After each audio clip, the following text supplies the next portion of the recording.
Lusaka Mayor Chilando Chitangala has challenged the Lusaka devs to establish wash clubs in schools. Hillet Zambia and Morning Star Clinic partner to host United States-based cardiologists to conduct a free cardiac screening in Zambia. Now the news in detail. Lusaka Mayor Chilando Chitangala has challenged the Lusaka District Education Board Secretary to establish hair wash clubs in schools and continue building the capacity for the young children in promoting climate-resilient wash governance. The mayor, who spoke through Chakonkola Ward 14 Councillor Chimuka Njomona during the Young Wash Voice campaign, Wash Hackathon competition at the University of Zambia, said children and young people no longer need to be treated as passive recipients of development projects as they are alive to issues affecting them. Ms. Chitangala adds that the country can only find sustainable solutions to issues affecting children if their voices are heard. Ms. Chitangala is of the view that such programs engaging young people must continue because they significantly help in promoting behavior change around wash practices in the city. She stated that this is because such programs allow authorities to catch children at a young age, thereby creating a pool of young wash champions not only in their schools but also in communities. And speaking earlier, Lusaka District Education Board Secretary, represented by Georgina Kawila, commended Lusaka City Council and other WASH partners for working with the District Education Office in trying to improve and implement the School WASH campaign program aimed at improving the lives of learners and communities. She has since pledged continued support towards the program to ensure it is fully implemented. Meanwhile, the British High Commissioner to Zambia, Nicholas Woolley, disclosed that improving the lives of ordinary Zambian citizens through better access to basic services remains at the heart of the work of the UK government in Zambia. The High Commissioner, who spoke through a representative, Mwila Chipengum, said that the British High Commission recently established a £7 million Girls' Education Fund to support government's education drive by widening access to over 70,000 children, with the first United Kingdom-funded new secondary school opening in Muchinga, Northern Province, in last year, saying others are planned for Copperbelt and Southern Province. And the University of Zambia Vice-Chancellor's representative, Dr. John Monkombwe, said the universities and other higher learning institutions are well positioned to provide research aimed at finding solutions to access to quality, clean and healthy water. Hillet Zambia and Morning Star Clinic have partnered to host a United States-based cardiologist to conduct a free cardiac screening in Zambia next week. Hillet Zambia Head of Marketing, Mary Scanetta, says that the free screening will be held at Morning Star Clinic in Ibex Hill, Lusaka, from 27th of February to 3rd of March 2023. Ms. Scanetta says a US-based cardiologist led by Dr. Sula Mazimba will conduct a wide-ranging cardiac screening and examinations such as electrocardiogram, ECG, echocardiogram, stress test, and other blood tests, all meant to deter abnormal heart rhythms or other cardiac abnormalities. She adds that the screening is open to the public and those seeking a second opinion on cardiac conditions, heart failure, heart transplant, heart conditions, cardiomyopathy, pulmonary hypertension treatment, among others, and that the test will also check for cholesterol levels, high blood sugar levels, and other factors that increase the risk of heart diseases. She charges that Hillet Zambia and Morning Star prioritizes heart health and have encouraged people to get regular checkups, especially those with high risk factors for heart diseases such as high blood pressure, high cholesterol, diabetes, or a family history of heart diseases. The two health facilities have since emphasized that cardiac screening can help identify potential heart problems early on, allowing for earlier treatment and improved outcomes. Science and Technology Minister Felix Mtati has stressed the need for Zambia to extensively collaborate at regional level to effectively mitigate the impact of climate change in the country. Speaking on the margins of the just-ended Southern African Science Services Center on climate change and adapted land management, 10th anniversary in Berlin, Mr. Mutati said climate change had no boundaries and affected everyone, hence the need for increased collaborations at regional level. He said Zambia is one of the countries in the region that has benefited from research, capacity building, and financial resources, adding that the German government has given Zambia more than 2.1 million euros over a period of 10 years to support various projects. Mr. Mutati said Zambia was prioritizing the use of green energy, adding that under the Saxo network mapping had already been done, and the next stage would be to pilot the hydrogen project in Zambia. He said there was a need for capacity building that can help young Zambians learn skills in managing green hydrogen.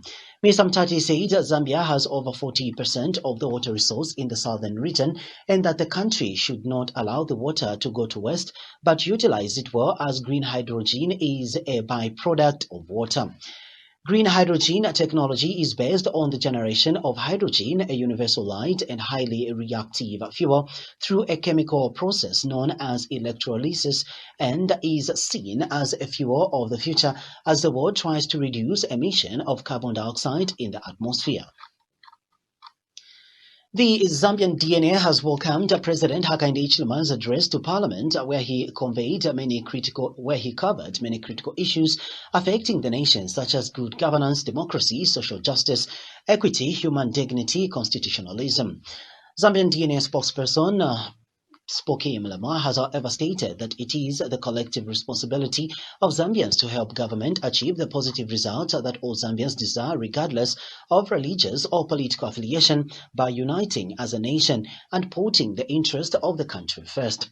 Mr. Mlema says, as a Christian nation, all Zambians must do everything in their power to ensure that they fight moral decay and all other negative forces in accordance with the country's Christian values, morals, and principles. He says for Zambia to succeed in all areas of human endeavor and the issues the president covered in his address to Parliament, all stakeholders, the general citizenry, and government must work together as one Zambia, one nation. We welcome President Hakainde Hichilema's address to Parliament, where he covered many critical issues affecting the nation, such as good governance, democracy, equity, social justice, human dignity, and constitutionalism, among many others. However, it's our duty and collective responsibility as Zambians to help government achieve the positive results we all desire, regardless of religious or political affiliation, by uniting as a nation and putting the interests of our country first. As a Christian nation, we all must do everything in our power to fight moral decay and all the negative forces in accordance with our Christian values, morals, and principles. For Zambia to succeed in all areas of human endeavor and the issues the President covered in his address to Parliament, all stakeholders, the general citizenry, and the government must work together as one Zambia, one nation. Nalolo Member of Parliament Imanga Wamunyima has noted that a lot has been said about corruption and it is high time the country started recording convictions. Mr. Wamunyima says it is disappointing that last year there were only 2 convictions, adding that the issues to do with value borders on how the fight against corruption is handled. He adds that the Transparency International globally has given Zambia a poor rating in the fight against corruption, hence the need for the president to speak strongly about these issues, which he did, but the key thing is to see convictions. He says convictions on the corruption will build confidence in the Zambian people and not the current situation. Transparency International globally has still given Zambia a poor rating in the fight against corruption. So I expected the president to come out strong, which he did, of course, that past, present, and future corruption. But however, I think for us, the key thing is that we want the president next time to come to talk about convictions. Because the problem with corruption is it becomes like political rhetoric. corruption. People say corruption. But for example, last year, when they had corruption reported, only 2 convictions. So for me, the issue to do with values also borders on how practical is the fight against corruption. People being convicted. Standard Chartered Bank Zambia Chief Executive Officer Sonny Zulu says his bank remains committed supporting the Zambian economy and sees positive long-term prospects for the Zambia.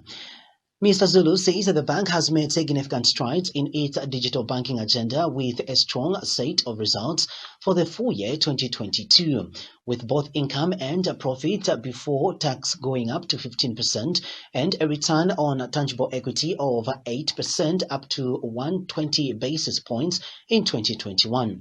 Mr. Zulu has also announced a new $1 billion share buyback and a final dividend of 14% per share, taking total shareholder distributions announced since the start of 2022 to $2.8 billion, which he says is more than half the 3-year $5 billion target set for 2024.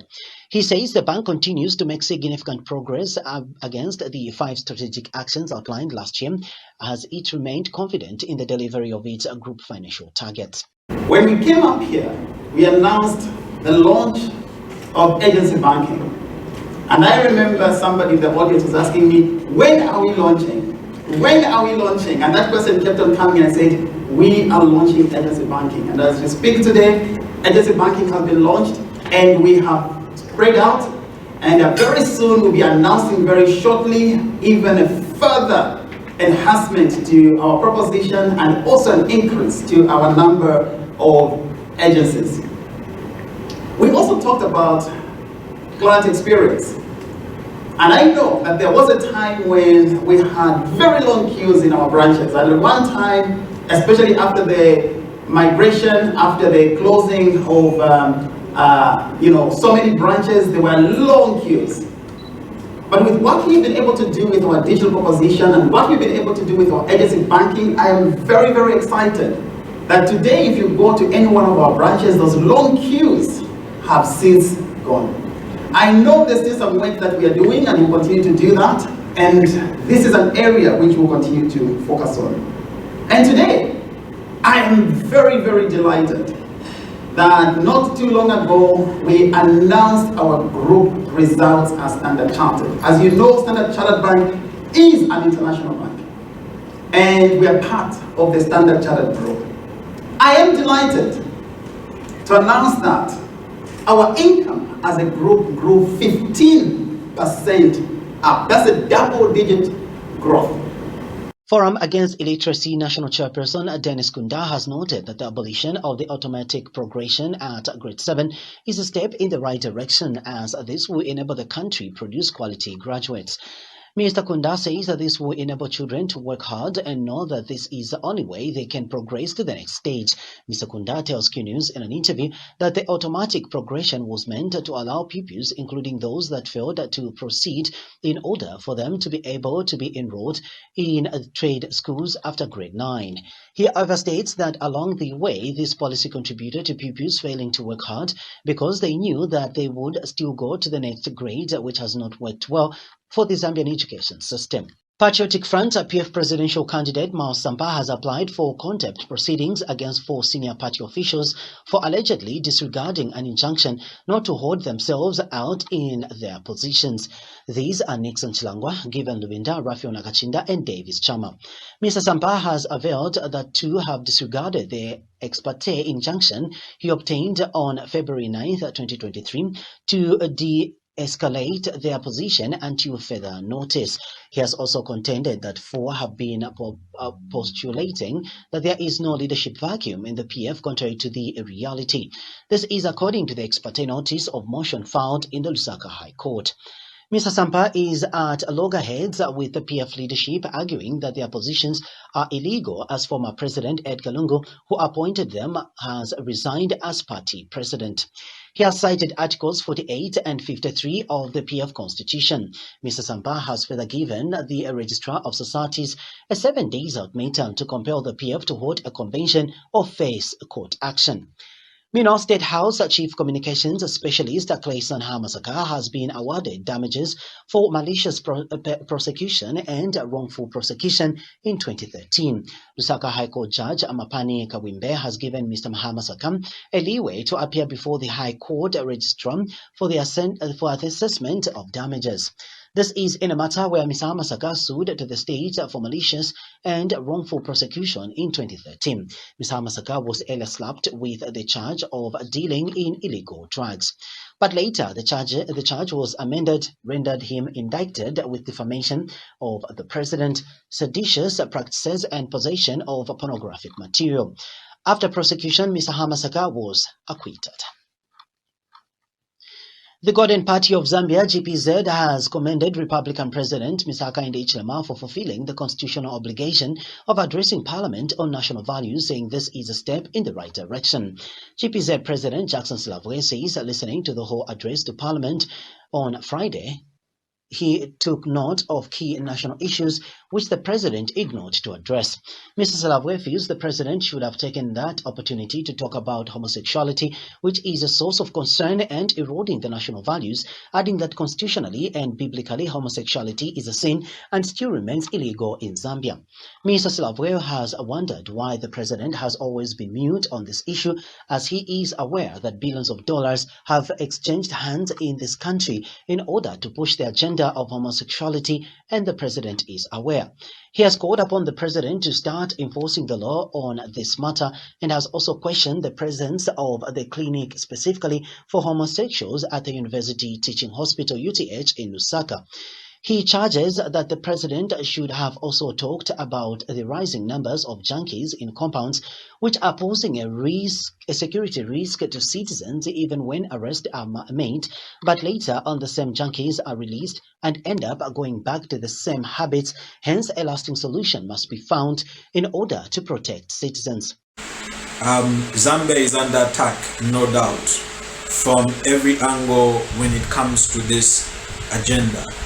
And we expected the president to come on board, to come out swinging, to address this issue, especially that there is even a clinic specialized for homosexuals at the University Teaching Hospital. We expected the president to come up with issues to enforce the law. As the president rightly said, homosexuality is a sin. And also it's illegal, and we expect the government to begin to enforce the law. The president was quiet. We also expected the president to address the issue of high divorce cases in our country. I think it's a crisis point, and we can no longer pay lip service to it. Leaders like President Hakainde Hichilema have come from families. His children are living under a family. Families are the foundation of any society, and to have such a high rate of divorce cases in Zambia cause for great concern, and that must be addressed as soon as possible. Apart from that, we wanted also the president, he did not talk about the issue of teenage pregnancies. I think it's a big problem that needs to be addressed in our country. The issue of junkies as well in our communities. I think it's no longer working, arresting them, putting them in cells, and then they come out, they go back to their ways. So we felt that the president also missed an opportunity to address this issue. I think also the president, we want to commend him to say that hard work must be encouraged. But we have got more sports betting halls than industries in the country. We have got more betting halls opening up the length and breadth of this country. So I think that the president should have addressed these salient issues that are trending in our society. Leader of the opposition in Parliament, Brian Muntubile, has urged the government to reject ZESCO's application to increase electricity tariffs by 37%. ZESCO Limited has proposed a 37% tariff increment through the Energy Regulation Board, ERB, in a bid to attract more investment in power generation and distribution, alternative energy sources, and lessen Zambia's dependence on hydropower. Mr. Muntubile, who is also a PF presidential candidate, said that the high fees were coming to disadvantage the vulnerable. He said that the former PF government's policy was to connect as many Zambians as possible in order to reduce poverty. Mr. Mundubile said the 7th National Development Plan contained one of the pillars propagating the reduction in developmental inequalities, of which connecting people to electricity was one of the objectives. Mr. Mundubile said that connecting more people to electricity was important in moving them away from deforestation. He added that the European administration must assess the capacity of the people that they targeted in rural electrification, who are the most vulnerable and cannot afford the proposed high fees. Government needs to look into that. They should look at the capacity of the people that are targeted. Those that have the capacity to connect, already connected. The many people that are coming on board as a result of RIA extending connections to rural parts of the country. So clearly the high fees are coming to disadvantage the poor. There is no advantage whatsoever, that is going to give to the people that were initially targeted. 2 women of the same family in Gwembe district, Southern Province, have died after consuming a suspected sex booster. The 2 women are suspected to have taken a herbal medicine which their husband had allegedly bought from traders in Lusaka, who have since been arrested by police. A third wife, who also took the herb, is battling for her life in Gwembe District Hospital. Gwembe Town Council Chairperson Collect Ndilovu says the husband who gave the herb to his 3 wives also took the herb, but he is okay. Mr. Ndilovu says that the 3 wives developed acute diarrhea immediately after consuming the herbs, which resulted in the death of the 2.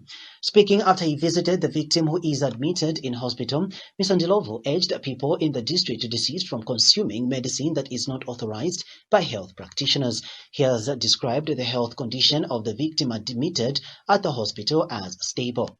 This is according to a statement issued to Q News by Gwembe Town Council Public Relations Officer Cornwell Hantuba.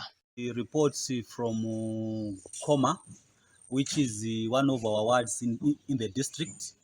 Yesterday, there were 2 gentlemen who came from Lusaka who were selling herbal drugs. So when they reached Koma, they visited one of the villagers in Koma, a man who is married to 3 wives, where they showed him the drugs which they were selling. So the seller told the buyer that once they take these drugs, they will have some bit of diarrhea and some bit of vomiting and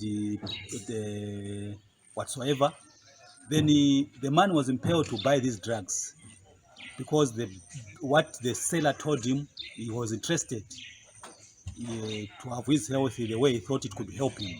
So after taking those drugs, the man himself started vomiting, purging, diarrhea a bit. Then after a while, he recovered from that. He recovered, then he gave it to his 3 wives who took the drugs. Now, unfortunately, from yesterday, around 14 hours to 22 hours, the 2 wives, diarrhea never stopped. Until around 22 hours, they died. So the other wife, the 3rd wife, was rushed to Munyumba Hospital, where he is admitted today. Is also not in a good condition, but we have sent the vehicles to go and pick the bodies and the police so that the bodies can be deposited in our mortuary at the Gwembe Hospital to waste police investigation and to await the post-mortem. But the 2 sellers have been apprehended. They are in the hands of the police as we are speaking now. Police in Kitwe has shot dead 2 people suspected to be behind a spate of robberies in Kitwe and Chingola districts. The 2 suspects, identified as Ernest Amashane, also known as Chaile, aged 37, and Fidelis Mwasa, popularly known as Shi Castro, aged 31, both of Kamatipa area in Kitwe district, were gunned down on February 24, 2023 at Mindolo Dam area around 17:30 hours. Police Deputy Public Relations Officer Danny Mwale has confirmed the incident in a statement to Q News, saying concerned members of the public spotted the 2 non-notorious suspects in Race Course Township and apprehended them after a long chase. He says police were elated and managed to arrest the suspects around 15 hours. He adds that after interrogating the 2 admitted being behind a series of aggravated robberies experienced in Kitwe and Chingola, and that they had a pistol at their house in Kamatipa Township township, where they later led police officers to their house in Kamatipa, where a pistol was recovered. He notes that upon further interrogations, the suspects revealed that an AK-47 rifle was hidden in the bush in Mindolo Dam area. Mr. Male disclosed that it was during the recovery of the AK-47 rifle that the two decided to run away from the police, and after several warning shots were fired in the air, they tried to stop them. They were caught by bullets and sustained fatal gunshot wounds. He says they were rushed to Kitwe Central Hospital, where they were pronounced dead upon arrival. Police recovered one AK-47 rifle with 6 rounds of ammunition within the same area. For more in international news, here is DW. Now, German Chancellor Olaf Scholz says he wants to deepen economic and political ties with India. He made the remarks at a press conference with Indian Prime Minister Narendra Modi in Delhi. Scholz's 2-day trip to India highlights a growing effort by Western powers to isolate Russia for its invasion of Ukraine. Following his meeting with the Indian Prime Minister, Olaf Scholz told reporters the war in Ukraine is hurting developing countries, including through global food and fuel shortages. It is a big catastrophe. Above all, it is a big catastrophe because we know that this war breaks with the principle that we all have agreed on and been following for so long.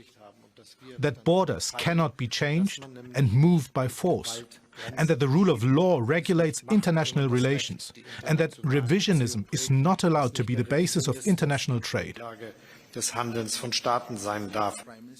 Scholz went on to reiterate his commitment to sealing a free trade deal between India and the European Union. For the EU, the agreement would strengthen its strategic partnership with the Indo-Pacific region. It could also serve the tactical goal of further isolating Moscow over its invasion of Ukraine by weaning India away from its dependence on Russian arms and energy sources. The two leaders are meeting one day after the first anniversary of Russia's invasion of Ukraine. While the Prime Minister agreed on the need for a peaceful resolution to the conflict, he did not deviate from his country's approach of avoiding any overt criticism of Russia. From the time developments in Ukraine started, India has emphasized the dispute should be resolved through dialogue and diplomacy. India is ready to contribute in any peace process. During the official visit, Scholz's first since taking office in 2021, members of a high-level delegation accompanying the Chancellor signed wind, solar energy, and green hydrogen sector agreements. Germany is also reportedly pursuing a deal to build submarines with India.